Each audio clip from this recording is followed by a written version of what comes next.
The breakdown of communism in the late 1980s and 1990s appeared to confirm what numerous individuals have, since quite a while ago, trusted, that capitalism is the regular state of humankind, that it conforms to the laws of nature and essential human slants, and that any deviation from those normal laws and slants can just end up badly.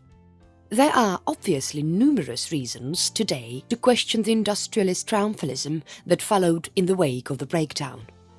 While I was composing the prologue, the world was all the while reeling from the Asian emergency.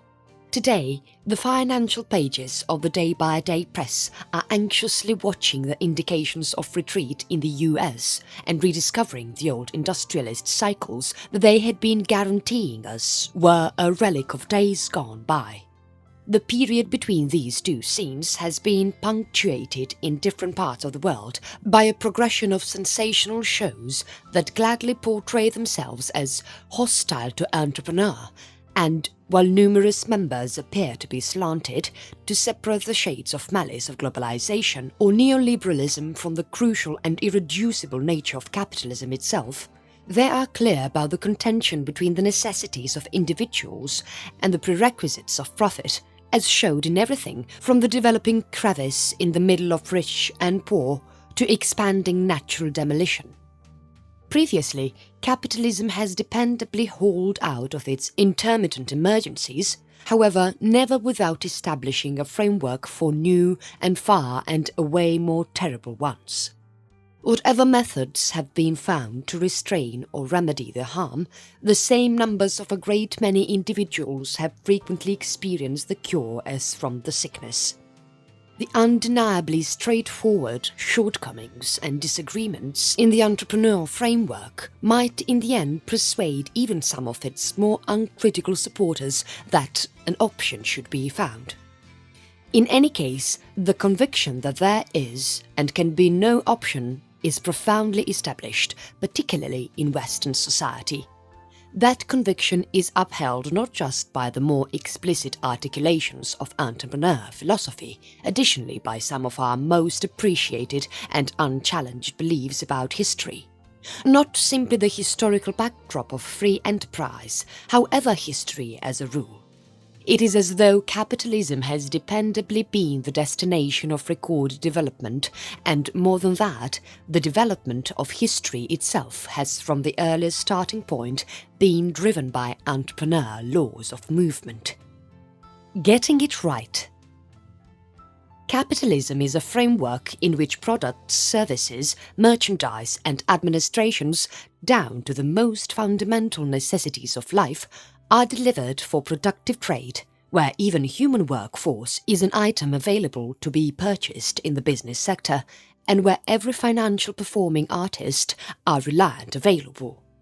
This is genuine not just of specialists who must offer their work power for compensation, additionally of entrepreneurs who rely upon the business sector to purchase their inputs, including work power, and to offer their yield for benefit.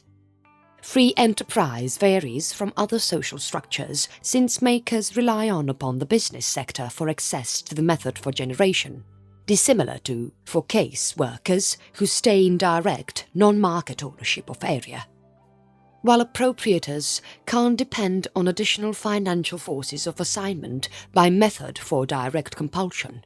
For example, the military, political and legal forces that empower primitive rulers to concentrate surplus work from labourers, however, should rely upon the absolutely financial systems of the business sector. This unmistakable arrangement of business sector reliance implies that the necessities of rivalry and benefit amplification are the basic standards of life. Due to those tenets, free enterprise is a framework particularly headed to enhance the efficiency of labour by specialised means. Most importantly, it is a framework in which the main part of society's work is finished by workers with no properties of their own, who are obliged to offer their work power in return for a pay with a specific end goal to access the method forever and of work itself. During the time spent supplying the requirements and needs of society, specialists are in the meantime and indistinguishably making benefits for the individuals who purchase their work power. Truth be told, the creation of merchandise and administrations is subordinate to the generation of capital and entrepreneur benefit. The fundamental goal of the industrialist framework, as it were, is the creation and self-extension of capital. This method of supplying the material needs of individuals, so altogether different from every single going-before method for sorting out material life and social generation, has existed for a brief time frame, scarcely a small amount of mankind's presence on Earth. Indeed, even the individuals who most determinedly demand the framework's roots in human instinct and its normal coherence with age-old human practices would not guarantee that it truly existed before the early current period, and after that just in Western Europe. They might see bits of it in prior periods, or distinguish its beginnings in the Middle Ages as an approaching danger to declining feudalism, yet at the same time obliged by primitive limitations. Or they might say that it started with the development of exchange or with voyages of disclosure, with, say, Columbus' investigations toward the end of the 15th century. Some may call these early structures proto-capitalism, yet few would say that the industrialist framework existed vigorously before the 16th or 17th century, and some would put it as late as the 18th, or maybe even the 19th, when it developed into its modern structure. The origins of capitalism. Yet incomprehensibly chronicled records of how this framework appeared have commonly regarded it as the normal acknowledgement of ever-present propensities. Since antiquarians first started clarifying the development of free enterprise, there has hardly existed a clarification that did not start by expecting the very thing that should have been clarified. Just about regardless, records of the root of free enterprise have been generally roundabout.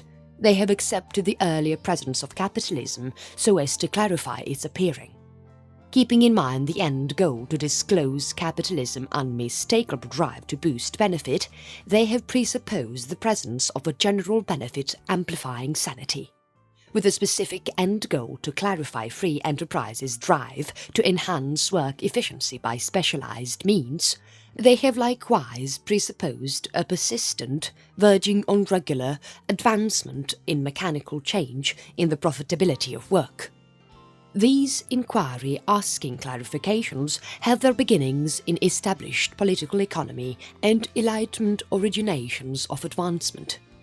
Together, they give a record of verifiable improvement in which the rise and development of free enterprise are, as of now, prefigured in the most punctual indications of human discernment, in the mechanical advances that started when Homo sapiens initially wielded a device, and in the demonstration of trade individuals have honed since the immemorial.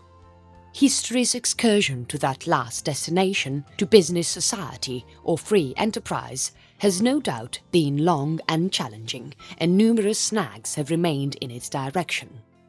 Be that as it may, its encouraging has in any case been common and inescapable.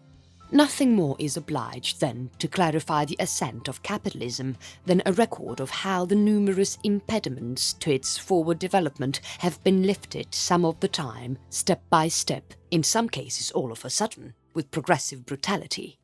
In many records of capitalism and its starting point, there truly is no inception. Free enterprise appears to be dependably to be there, some place, and it just should be discharged from its chains, for example from the shackles of feudalism, to be permitted to develop. Normally these shackles are political, the parasitic forces of lordship or the limitations of a dictatorial state. Some of the time they are social or ideological, maybe the wrong religion. The financial in these details is related to trade or markets, and it is here that we can identify the presumption that the seeds of free enterprise are contained in the most primitive demonstrations of trade, in any form of exchange or market movement. That suspicion is regularly associated with the other presupposition, that history has been a practically common procedure of innovative improvement. Somehow, capitalism pretty much normally shows up when and where extending markets and innovative improvement achieve the right level, permitting adequate riches to be aggregated with the goal that it can be gainfully reinvested. Numerous Marxist clarifications are on a very basic level the same, with the expansion of common transformations to break the shackles. Chance or necessity. In the great model, then, capitalism is a chance to be taken wherever and at whatever point conceivable. This idea of opportunity is completely basic to the traditional comprehension of the entrepreneur framework, displayed even in our ordinary dialect. Consider normal use of the word that lies at the very heart of free enterprise. The business sector, which hints an open door, as a solid religion or establishment, a business sector is a spot where opportunities exist to purchase and offer. As a reflection, a business sector is the likelihood of offer. Products discover a business sector, and we say there is a business opportunity for an administration or item when there is an interest for it, which implies it can also, will be sold. Markets are open to the individuals who need to offer. The business sector speaks to conditions as respects open door for purchasing and offering. The business sector infers offering and decision. What then are business sector strengths? Doesn't power infer intimidation? In industrialist belief system, the business sector infers not impulse but rather opportunity. In the meantime, this flexibility is ensured by specific components that guarantee a level-headed economy, where supply takes care of demand, putting on offer items and administrations that individuals will uninhibitedly pick. These mechanisms are the generic strengths of the business sector, and in the event that they are in any capacity co-receive, it is just in the feeling that they force monetary performing artists to act reasonably in order to expand decision and opportunity. This infers capitalism, a definitive business sector society, is the ideal state of opportunity and decision. More merchandise and administrations are on offer, more individuals are all the more allowed to offer and benefit from them, and more individuals are all the more allowed to pick among and purchase them. So what isn't right with this origination? A communist is prone to say that the major missing fixing is the commoditization of work power and class abuse. Not too bad up until now. Be that as it may, what may not generally be so clear, even in communist records of the business sector, is that the particular and prevailing normal for the industrialist business sector is not opportunity or decision, but rather, despite what might be expected, impulse. Material life and social proliferation in capitalism are generally intervened by the business sector, so that all people must in somehow go into business sector relations, keeping in mind the end goal to access the method forever. This interesting arrangement of market dependence implies that the directs of the industrialist market, its objectives of rivalry, collection, benefit augmentation, and expanding work profitability, control every single financial exchange as well as social relations when all is said and done. As relations among individuals are intervened by the procedure of item trade, social relations among individuals show up as relations among things, the fetishism of wares, in Marx's well-known expression. Authorized commerce companies. The Muscovy Company was the principal major contracted joint stock English exchanging organisation set up in 1555 with restraining infrastructure on exchange in the middle of England and Muscovy.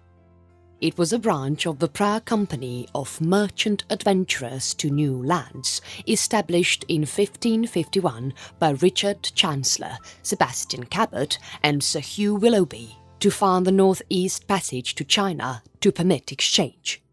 This was antecedent to a sort of business that would soon prosper in England, the Dutch Republic and somewhere else. The British East India Company, 1600, and the Dutch East India Company, 1602, dispatched a time of expansive state-contracted exchanging organizations. These organizations were described by their restraining infrastructure on exchange, conceded by letters patent gave by the state. Perceived as sanctioned business entities by the state, these organizations consisted of force running from lawmaking, military and settlement-making benefits. Portrayed by its provincial and expansionary powers by states, intense country states tried to amass valuable metals and military clashes emerged. Amid this time, shippers who had already exchanged all alone put capital in the East India Companies and different settlements looking for an arrival on venture. Industrial Capitalism. Another gathering of financial scholars, drove by David Hume and Adam Smith in the mid-18th century, tested major mercantilist conventions, for example, the conviction that the measure of the world's richest stayed steady and that a state could just expand its riches to the detriment of another state. Amid the Industrial Revolution, the industrialist supplanted the shipper as a predominant variable in the entrepreneur framework and influenced the decrease of the customary craftsmanship aptitudes of artisans, societies and understudies. Additionally, amid this period, the surplus produced by the ascent of business horticulture empowered expanded motorization of farming. Mechanical capitalism denoted the improvement of the industrial facility arrangement of assembling, portrayed by a mind-boggling division of work between and inside of work procedure and the routine of work undertakings. Lastly, settled the worldwide mastery of the entrepreneur method of generation. England likewise deserted its protectionist approach, as grasped by mercantilism. John Bright and Richard Cobden, who constructed their convictions in light of the Manchester School, started a development to lower duties in the 19th century. In the 1840s, Britain received a less protectionist strategy with the nullification of the Corn Laws and the Navigation Acts. England decreased taxes and standards in accordance with David Ricardo's support with the expectation of complementary exchange. Industrial Revolution. The profitability additions of entrepreneur creation started a maintained and remarkable increment at the turn of the 19th century in a procedure generally alluded to as the Industrial Transformation. Beginning in around 1760 in England, there was a relentless move to new assembling forms in an assortment of commercial ventures, including going from hand generation strategies to machine creation, new compound assembling and iron generation forms, enhanced proficiency of water power, the expanding utilization of steam force and the advancement of machine instruments. It additionally incorporated the change from wood and other biopowers to coal. In material assembling, motorized cotton turning fueled by steam or water expanded the yield of a labourer by a variable of around 1,000 because of the use of James Hargreaves's turning jenny, Richard Awkward's water outline, Samuel Crompton's spinning mule and different creations. The force loom expanded the yield of a labourer by an element of more than 40. The cotton gin expanded efficiency or expelling seed from cotton by an element of 50. Extensive increases in efficiency likewise happened in turning and weaving of fleece and cloth. Yet they were not as incredible as in cotton. Keynesianism and the free markets. Keynesian financial aspects turned into a generally acknowledged technique for government regulation, and nations, for example, the United Kingdom, explored different avenues regarding blended economies in which the state possessed and worked certain significant businesses. An expansive exhibit of new logical apparatuses in the sociologies was created to clarify the social and financial patterns of the period, including the ideas of post-mechanical society and the welfare state. The long after-war blast finished, in the 1970s, in the midst of the financial emergencies experienced after the 1973 oil emergency. The stagflation of the 1970s drove numerous financial pundits and lawmakers to grasp market-arranged approach solutions propelled by the free enterprise capitalism and established progressivism of the 19th century, especially affected by Friedrich Hayek and Milton Friedman. The hypothetical different option for Keynesianism was better with free capitalism and stressed fast development of the economy. Market-arranged deals increased expanding support, especially in the industrialist area, mainly under the authority of Ronald Reagan in the United States and Margaret Thatcher in the UK in the 1980s. Open and political premiums started moving far from the supposed collectivist worries of Keynes' overseen free enterprise to an emphasis on individual decision called remarketized capitalism. According to numerous monetary and political reporters, the breakdown of the Soviet Union brought additional proof of the predominance of business sector capitalism over arranged economy. Globalization.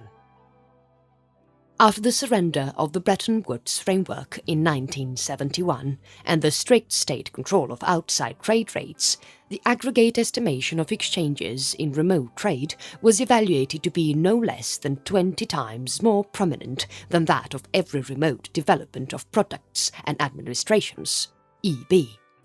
The internationalization of fund, which some see as past the span of state control, consolidated without any difficulty with which extensive companies have possessed the capacity to move their operations to low-wage states, has offered the conversation starter of the overshadowing of state sway emerging from the developing globalization of capital. While financial analysts by and large concur about the span of worldwide wage disparity, there is a general difference about the late heading of progress of it. In cases, for example, China, where pay balance is obviously developing, it is additionally clear that general monetary development has quickly expanded with industrialist changes. The book The Improving State of the World contends that monetary development since the Industrial Revolution has been exceptionally solid and that components, for example, satisfactory sustenance, future, baby mortality, proficiency, commonness of type work, training and accessible available time have enhanced extraordinarily. A few researchers battle that globalization and neoliberal financial strategies are not enhancing imbalance and destitution, but rather compounding it, and are extending populaces of the dislodged, the unemployed, and the detained alongside quickening the pulverization of nature.